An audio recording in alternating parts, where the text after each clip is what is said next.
श्रीगंगानगर के गजसिंहपुर में नशे के खिलाफ छेड़ा महाअभियान। बढ़ते नशे को लेकर लोगों में भारी आक्रोश। नशा मुक्त संघर्ष समिति ने निकाली आक्रोशित रैली। लोगों ने कहा, गजसिंहपुर को उड़ता पंजाब नहीं बनने देंगे।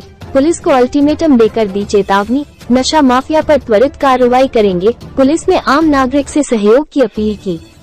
आज की आधुनिक युवा पीढ़ी भावी भविष्य की कर्णधार है। इन्हीं के कंधों पर देश का भविष्य निर्भर करता है। ऐसे में कुछ समाज के दुश्मन युवाओं को नशे की दलदल में धकेलकर समाज और संस्कृति का विनाश करने में जुटे हुए हैं। ऐसे में गजसिंहपुर के लोगों ने नशे के खिलाफ महाअभियान छेड़ दिया है। गजसिंहपुर को उड़ता पंजाब नहीं बनने देंगे। गजसिंहपुर में बढ़ते नशे को लेकर अब शहर वासियों में रोष नजर आने लगा है। ऐसे में अब गजसिंहपुर में नशे के खिलाफ आक्रोशित कस्बा वासियों ने महाअभियान छेड़ा दिया है। गजसिंहपुर में बढ़ते नशे के ग्राफ को लेकर लोगों में भारी आक्रोश है। इसे लेकर नशा मुक्त संघर्ष समिति ने आज शहर में आक्रोशित रैली निकालकर आक्रोश व्यक्त किया। आक्रोशित रैली निकालते हुए भारी संख्या में आक्रोशित लोगों सहित महिलाएं थाने पहुंची, जहां थाना परिसर में प्रदर्शन करते हुए जमकर नारेबाजी कर शहर में नशे के कारोबार में शिकार हो रहे युवा वर्ग पर गहरी चिंता व्यक्त की। जिसके बाद नशे की रोकथाम को लेकर थाने में ज्ञापन सौंपकर पुलिस को चेतावनी देते हुए अल्टीमेटम देकर कहा, हम गजसिंहपुर को उड़ता पंजाब नहीं बनने देंगे। अगर नशे पर प्रतिबंध नहीं लगाया तो हम धरना प्रदर्शन करेंगे, जरूरत पड़ी तो भूख हड़ताल भी करेंगे। शहर में काम काज ठप कर नशे के खिलाफ आंदोलन करेंगे। आक्रोशित लोगों ने कहा, बेलगाम कानून व्यवस्था को चलते शहर में नशे का ग्राफ चरम सीमा पर है। शहर में चिट्टा, गांजा, अफीम, पोस्ट मेडिकल नशे का ग्राफ निरंतर बढ़ता जा रहा है और नशे के खिलाफ पुलिस को नाकाम है। वहीं डॉक्टर भूपेंद्र शर्मा ने कहा, कोई दो राय नहीं कि पुलिस प्रशासन व राजनीतिक संरक्षण में नशा फल फूल न रहा हो। बेलगाम कानून व्यवस्था के चलते नशा बेचने वाले मेडिकल नशा, चिट्टा आदि बेखौफ होकर बेच रहे हैं। ऐसे में पुलिस का इकबाल इनके प्रति खत्म हो गया है। ऐसे में नशा बेचने वालों के खिलाफ पुलिस नाकाम साबित रही है।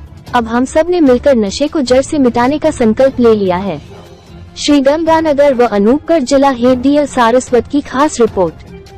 एक बात सुनो, मैं जब कोरोना हुआ तो मेरे पास 2 बच्चे आए। वो कहने लगे, जी हमें आपकी सहयोग की जरूरत है। मैंने कहा, जी बोलो। कहा, जी हम चिट्टा लेते थे लेकिन अब मजदूरी नहीं बनती, पैसे नहीं बनते तो चिट्टे का इंतजाम नहीं होता। आप कोई ऐसी दवाई दो, हमें चिट्टे की तोड़ महसूस ना हो, मैं तकलीफ महसूस ना हो। मैंने कहा, भी आप लोगों का इलाज फ्री, 1 रुपया नहीं लूंगा किसी भी नशे वाले से। वो नशा छोड़ना चाहेगा, मैं 1 रुपया नहीं लूंगा। तत्कालीन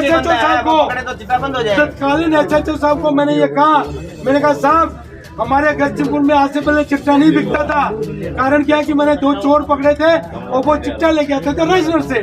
तो मैंने कहा, जी वो रेशनर से चिट्टा लेके आते थे, लेकिन अब गजसिंहपुर में चिट्टा बिकने लग गया। तो तत्कालीन SHO साहब ने कहा कि मुझे 3 दिन का टाइम दो, मुझे टीम गठित करनी है।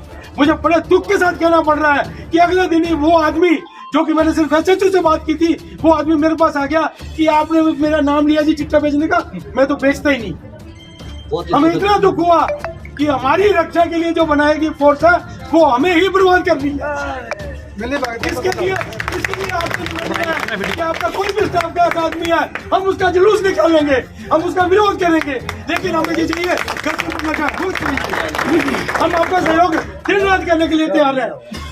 जैसा भी सहयोग मांगोगे हम करने के तैयार है, लेकिन हमें ये चिट्टा। आज इस सीमांत क्षेत्र गजसिंहपुर के अंदर जो नशा, चिट्टा और मेडिकल नशा फैला हुआ है, इसके खिलाफ गजसिंहपुर तहसील के जो सभी संगठन है, मजदूर है, व्यापारी है, व्यावसायिक संगठन है, समाज सेवी संगठन है, वो सारे एकत्रित हुए और आज पुलिस प्रशासन को अल्टीमेटम दिया है, ज्ञापन दिया है कि इस नशे के कारोबार को अगर इस सीमांत क्षेत्र में खत्म नहीं किया गया तो तहसील स्तर के ऊपर करीब 100 गांवों का एक बड़ा आंदोलन आरंभ होगा। और इस इलाके के अंदर जवान बच्चे नशे की गिरफ्त में आकर अपनी जान गंवा चुके हैं और ऐसा इस क्षेत्र में आगे नहीं होना चाहिए। इसके लिए पुलिस प्रशासन को जो है नशा मुक्ति समिति की ओर से आज ज्ञापन दिया गया है और अगर इसमें कार्रवाई नहीं होती है तो पूरी गजसिंहपुर तहसील स्तर के ऊपर एक बड़ा धरना होगा।